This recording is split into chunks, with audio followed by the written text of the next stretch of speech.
This week on the show, we sit down with New York Times bestselling author Jeff Pearlman. But first, let's take a look at the state of football here in the Big Apple.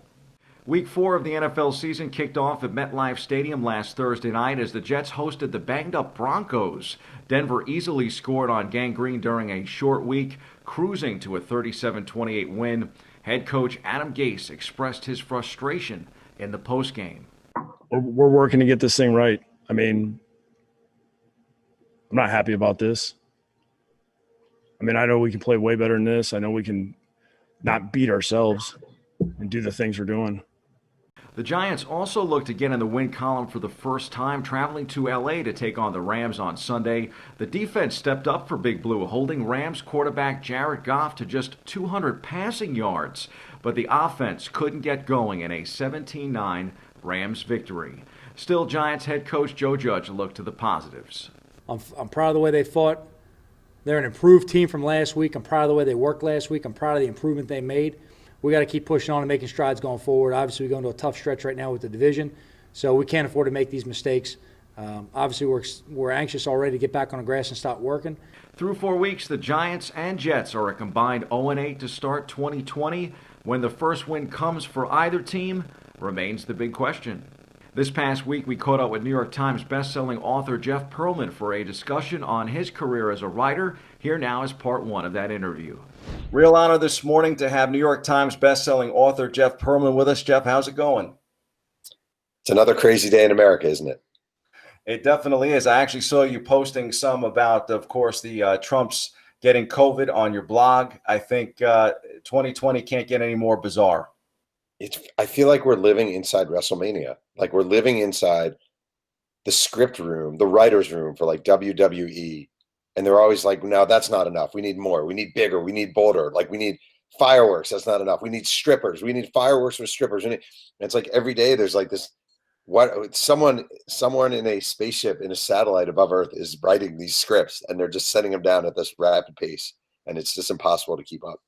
100%. I mean, all kidding aside, too, I mean, I think most of the time when we've had conversations about coronavirus and the beginning of the year, I think so much of it was tied to that first tragic story of Kobe Bryant's passing, which ironically, the New York Times, on that front page that day had a very small story about COVID-19, but the big story was the tragic passing of Kobe Bryant. Feels like 20 years ago. If you really think about it, Kobe dies and you think, this is going to be this has to be one of the great tragedies of this year. And I'm not saying it's not, but then you have in no particular order, the Australian fires, the California fires, or the West Coast fires, COVID, obviously, a whole slew of scandals.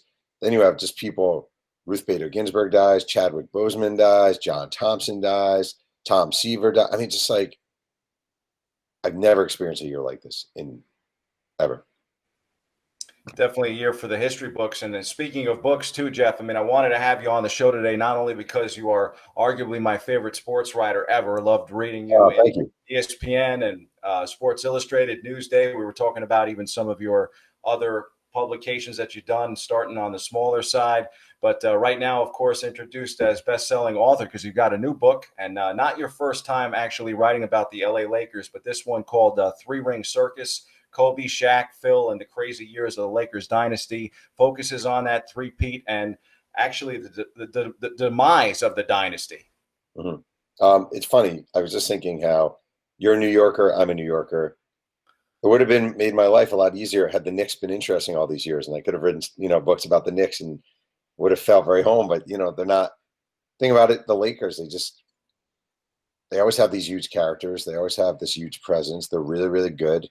They're well run, and the chance to write about Shaq, Kobe, and Phil. I mean, they're all together under one tent at the same time. It's three iconic figures in the same boat, so it's just made for a really good book to write.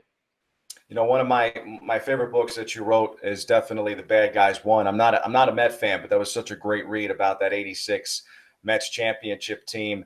And again, as I mentioned before, you've written about the Lakers before, having a chance to chronicle about those years with Pat Riley and Magic and Kareem. Which was better for you to write about? I mean, have you enjoyed more about writing about those Shaq and Kobe years or the Magic, Kareem Abdul-Jabbar, James Worthy dynasty from the 80s? I really enjoyed them both. Actually, you mentioned The Bad Guys One. That was my first book I ever wrote.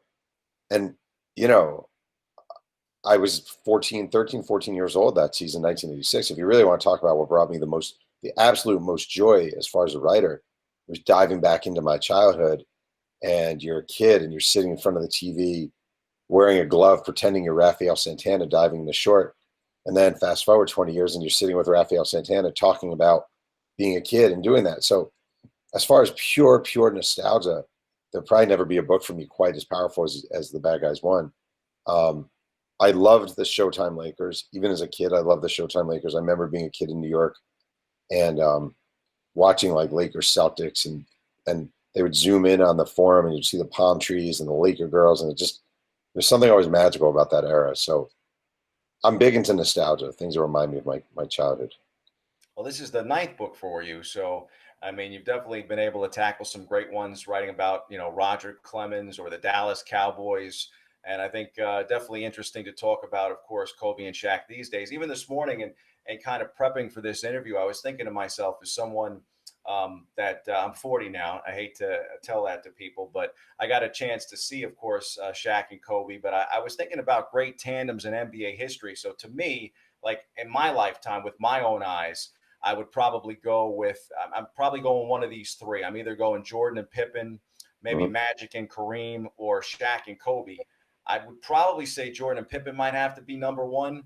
And this is coming from a Knicks fan, but at the same time, I think you can make a serious case that Shaq and Kobe could very well be either second or at the very top. Wait, who's the other one you had? The Jordan Pippen? Magic and Kareem. Magic and Kareem. So I think the interesting, yeah, no, those are all great. You might be able eventually to add in, if you're just going duos, Clay and Steph at some point, if you think about the winning they've had. I think it's interesting that of all those duos, they all played really well with each other in a way, except for Shaq and Kobe. Like, I think Shaq and Kobe played well with each other because they were both supremely good basketball players. Like, I don't think, if you look, generally speaking, it's not like Shaq and Kobe were feeding off of each other all the time. Kobe created his own shot. Shaq was his own force down low. So I think like Pippen and Jordan were, really cohesive with each other. And Magic, when he showed up with the Lakers, he knew, I'm getting the ball to Kareem. I'm getting the ball to Kareem. And if you watch Klay Thompson and Steph Curry, they're like two magnets on the court, the way they space with each other and always. So I think in a way, what Shaq and Kobe had was just, number one, they played different positions. And number two, just the sheer athletic talent and the physicality they had made them really unique. But I don't think they were great because of each other. I think they were great individuals who were put together on the court and just were better than anyone else had. What do you love most about this book? I mean, obviously, we want to encourage some of the fans at home to pick it up and purchase it. But if you can tease a little bit about some of the stories inside the book, it would be great. Oh, I mean, my favorite, one of my favorite people I've ever written about is in this book, and it's not Shaq, Kobe, or Phil. It's one-year Laker J.R. Ryder, who was on the Lakers in 2000, 2001. Just the most erratic but joyful player I've written about. J.R. Ryder missed 3 days of practice because his car broke down, but he only lived 300 yards from the practice facility, which makes no sense whatsoever. J.R. Ryder was detained by customs officials in Canada because they thought he had drugs on him, but he smoked so much marijuana, his tracksuit just reeked of marijuana. So he actually had no drugs on him, but the dogs were going crazy barking at him because they thought he did. J.R. Ryder once missed a shoot around and had the front desk clerk at the hotel write a note for him that he could give to Phil Jackson, explaining that the hotel had failed to give him a proper wake-up call. So he shows up at practice with a note: "Dear Coach Jackson, my name is Tim. I'm the front desk clerk at the Hyatt, and JR was late because we didn't give him a wake-up call." Like, he's the best character ever.